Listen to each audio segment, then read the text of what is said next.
আজকে আমি তোমাদের সাথে শেয়ার করব যে মিশরের পিরামিডের ভেতরে আসলে কি থাকে। তোমরা কি কেউ জানো? চলো আজকে আমি তোমাদেরকে এই ভিডিওতে দেখাবো সেটাই।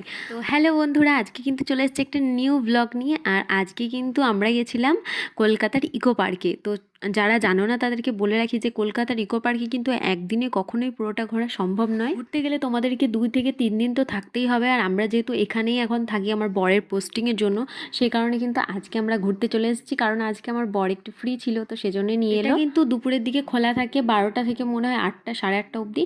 তো আমরা যেহেতু রাত্রেবেলায় গেছিলাম, কারণ আমার বর ডিউটি যায় তো ফ্রি থাকে না, সেজন্য কিন্তু যাওয়া হয়নি।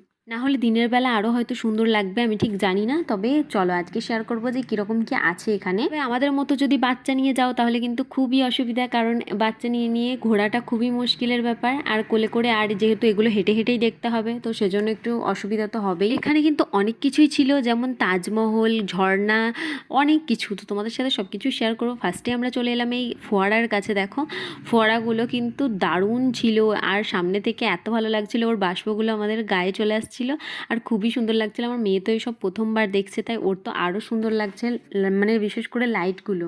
আর এরপর আমি শেয়ার করব মিশরের পিরামিডের ভেতরে আসলে কি আছে। চলো তাড়াতাড়ি শেয়ার করি। আর আমি জানি তোমরা হয়তো অনেকেই জানো না, তো চলো আজকে আমি দেখাবো যে ইকো পার্কে মিশরের পিরামিডের ভেতরে কি কি আছে। আর আগে দেখিয়ে দিই, এদিকে কিন্তু ছিল দেখো লালকেল্লা আর তাজমহল। তো চলো দেখাই তোমাদেরকে। তো দেখি মিশরের পিরামিডের ভেতরে কি আছে, তাই তো আজকে দেখাই যাক।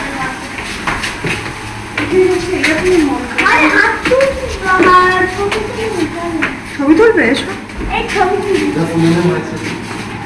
কোথায় ছবি তুলবে সবাই বলো? তো এখানটায় আর মমি ওইখানটা লাগে তুলে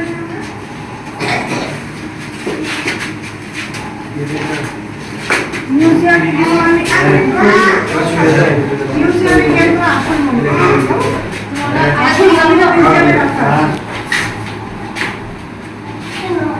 তো দেখতেই পেলে তোমরা যে কি ছিল। তারপরে কিন্তু আমরা চলে গেছি